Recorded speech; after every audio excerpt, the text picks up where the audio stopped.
Scene మారింది. రాజకీయ ముఖ చిత్రం సమూలంగా మారిపోయింది. మొన్నటి ఎన్నికల్లో అధికారం తారుమారు కావడంతో పొలిటికల్ సీన్ అమాంతం మారిపోయింది. నాయకుల స్వేచ్ఛ వచ్చింది. 2021లో జిల్లా పరిషత్ ఎన్నికలు జరిగాయి. కడప జిల్లాలో మొత్తం 52 స్థానాలుంటే 49 ఏకగ్రీవమయ్యాయి.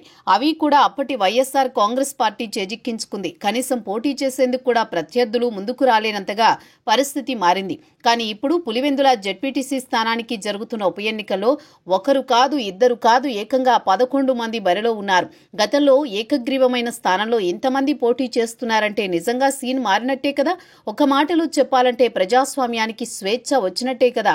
అందుకే ఇప్పుడు రాష్ట్రంలో అందరి దృష్టి పులివెందులపై ఉంది. అక్కడ ఫలితం ఎలా ఉంటుందన్న చర్చ బలంగా నడుస్తోంది. ఆందోళనలో వైసీపీ. పులివెందుల జెడ్పీటీసీ సభ్యుడు రోడ్డు ప్రమాదంలో మృతి చెందడంతో ఇక్కడ ఉప ఎన్నిక అనివార్యంగా మారింది. మొన్నటి ఎన్నికల్లో కూటమి ప్రభంజనం సృష్టించింది. తమ పట్టు కొనసాగుతుందని చెప్పడానికి ఇప్పుడు ఉప ఎన్నిక రూపంలో టీడీపీ కూటమికి అవకాశం చిక్కింది. ఎట్టి పరిస్థితుల్లో అవకాశం వదలకూడదని భావిస్తోంది కూటమి. ఇప్పటి వరకు ఉన్నది వైఎస్ కుటుంబ హవా మాత్రమే అని, రాజకీయం తారుమారైతే పరిస్థితి ఎలా ఉంటుందో చూపించాలని పట్టుదలతో ఉన్నారు కూటమి నేతలు. ప్రస్తుతం పులివెందులలో టీడీపీ బలం పెంచుకునే పనిలో పడింది. వైసీపీ సాంప్రదాయ ఓటు బ్యాంకుపై ఫోకస్ పెట్టింది. ఇక్కడ టీడీపీ నేతలు విస్తృతంగా శ్రమిస్తున్నారు.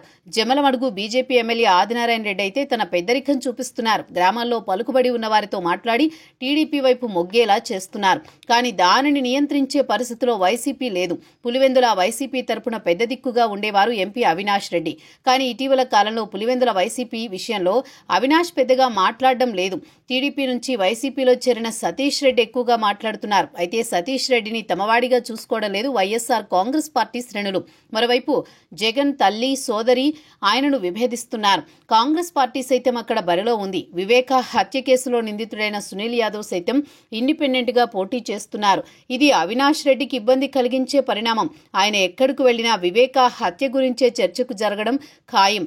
పులివెందుల నియోజకవర్గంలో వివేకారెడ్డి హత్య అనుబంధం అవినాష్ రెడ్డి వెళ్లడం ద్వారా చర్చకు దారితీసినట్టు అవుతుంది. అదే జరిగితే వైసీపీకి నష్టం తప్పదు. అందుకే అవినాష్ రెడ్డి తెర వెనుక వ్యూహాలకే పరిమితమవుతున్నారు. సతీష్ రెడ్డి ముందుకు వచ్చినా వైఎస్ఆర్ కాంగ్రెస్ పార్టీ శ్రేణులు పెద్దగా ఆహ్వానించడం లేదు.